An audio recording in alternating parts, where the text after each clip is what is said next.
And this next matchup is one that we've all been waiting for in the Houston scene. Yalmanac versus Niko.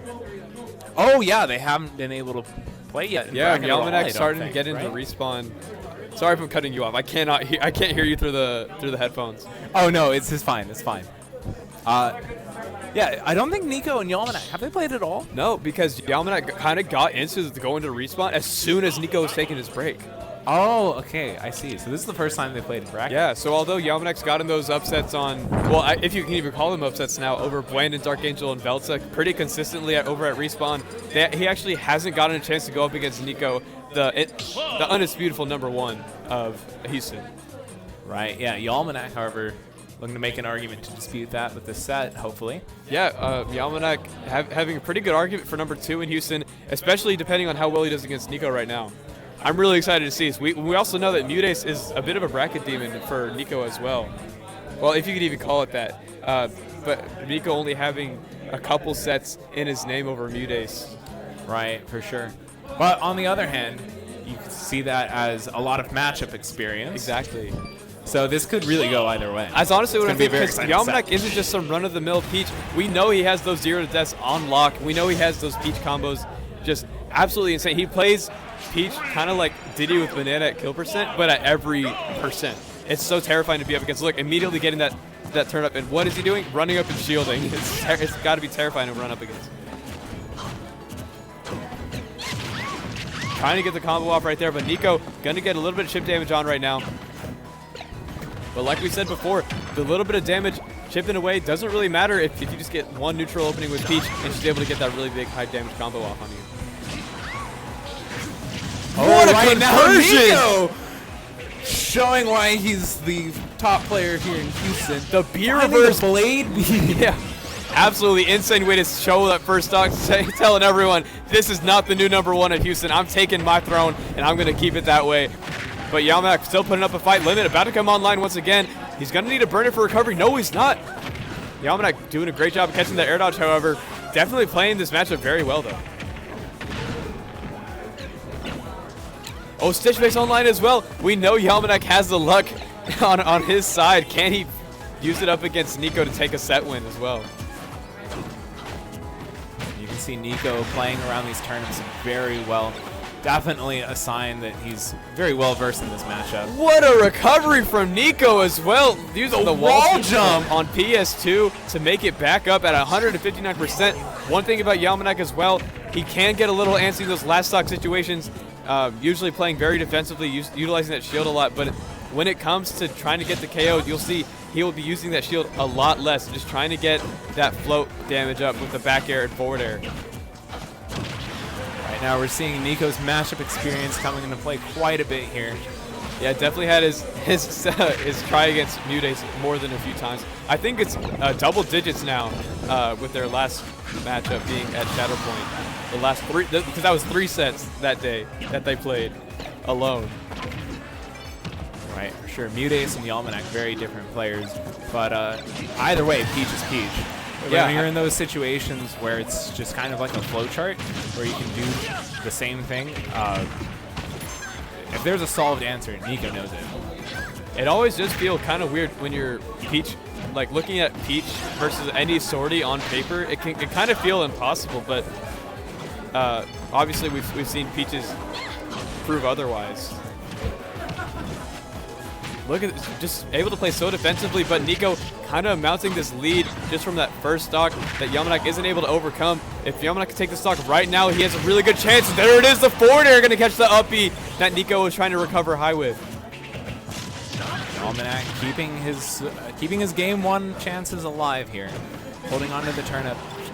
Niko catching the attempt at a Z-drop aerial there. He knows this character in and out so well. You can tell he's definitely fought this matchup before. He has practiced and practiced and practiced this matchup so much in the new days. The forward air, no way! Almost taking it cross stage from around town. We got Stitch Face online though. Like we said, Yalmanac can get so lucky. Kedri grabbing it as well. 82% limit is online. Will Niko burn it in time? Or will Yalmanac be able to take it? There's the back air, able to secure game 1, but much closer game 1 than we were originally expecting. Doesn't even need the limit, just finds the back air there perfectly placed to take that game. I like what Niko does. You'll see he really utilizes that movement with limit as well. It's not just, you know, I got limit, I got to use that super powerful move, and maybe even a finishing touch here and there. I'm going to utilize this movement that in my the combos that maybe even specific to the limit that I have. And then, you know, if the 15 seconds is about to burn out, I'll throw out a Blade Beam here or there. We're going to see the game 2, though. Yalmanac definitely had some promising moments in that set, or in that first game, however. Yeah, getting into game 2, Yalmanac definitely not out yet. Got the turnip in hand. Like we said, he plays so scarily, but Niko just knows the timing on when that turnip's going to get thrown. Nevertheless, Yalmanac still keeping it even in percent. Comes in there from Niko. Ledge trap situations against him can be so scary. He's got the reactions. When his back is facing you, you don't know if he wants a back air or an up B at his shield.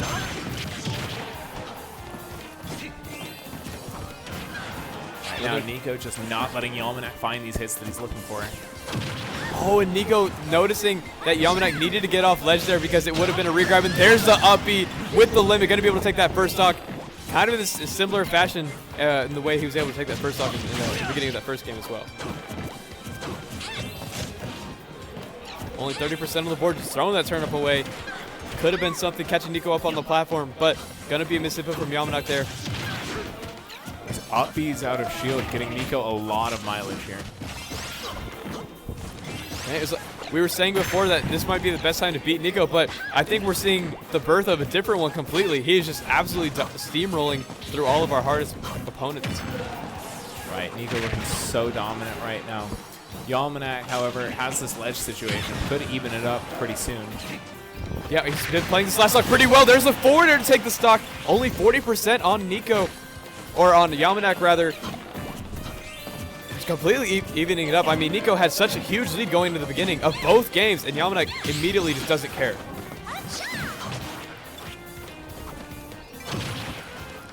Another forwarder, Niko baiting out the edge guard.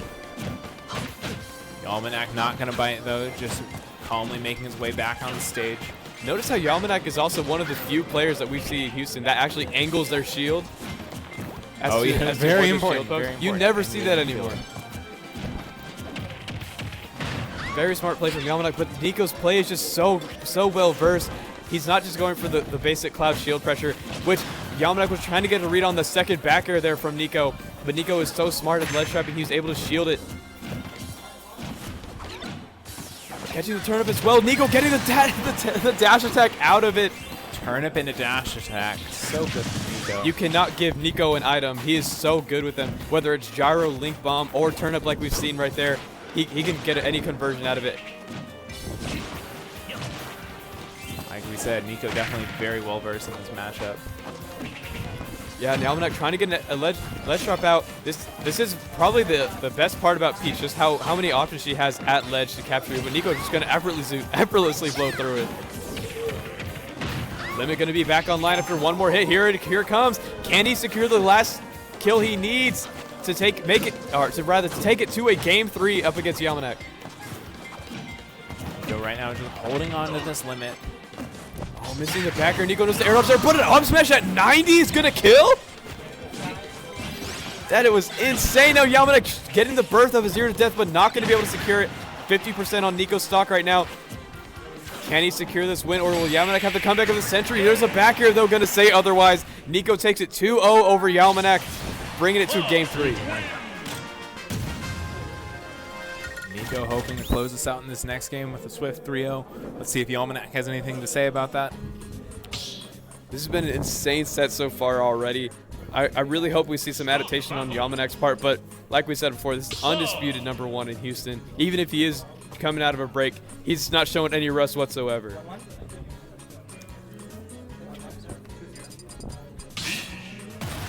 All right, Yalmanac locking in with Peach for game 3. I mean, I would honestly be surprised if we saw any other character. That would be the first time that we saw a secondary from Yalmanac. He has a solid Rosa. He uses Rosa in bracket quite a bit. Does he really? I don't think I've seen him use it against any Cloud, though. That would be something else to see Rosa used by literally anyone in Houston. I don't think we have any Rosas. Or in Texas. Yeah, I guess you could say Yalmanac. but he's definitely much more comfortable with the Peach. Look at this combo we got going on. Gonna miss the forward air there, but 65% is nothing to scoff at. Yalmanac trying to keep advantage, but Niko's just running around him with limit. The pressure that he hasn't even thrown out of the hitbox, but there's so much pressure. Gonna burn it right there. Great recovery on Yalmanac's part, able to get away from Niko's ledge trap as well. Niko not gonna fall for it again, using that disjoint very well. Just gonna barely get around that up B hitbox that Peach has on her parasol as well. The backer not gonna kill just yet. Yalmanac having another chance to overcome that ledge trap. Can she get around it? Gonna try and forward her out of it. But that backer comes out so fast, you can't contest it.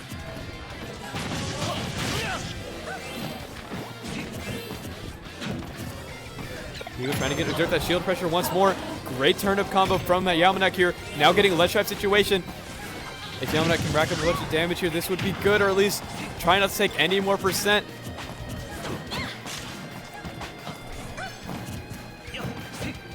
Niko doing so much shield pressure right now. Getting the up E out of shield there.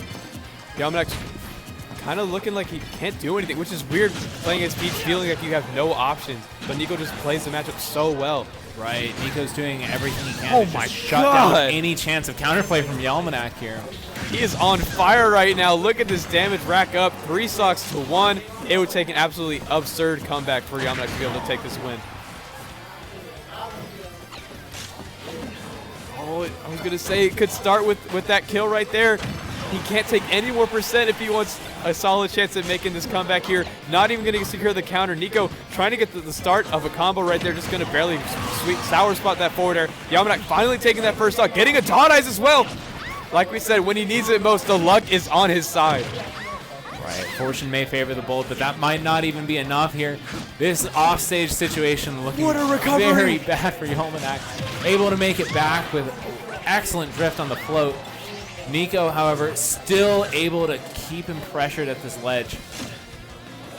Can Niko find a way to secure this with a JV3? That would set such a dominating, a dominant precedent for everyone else that has to go up against him.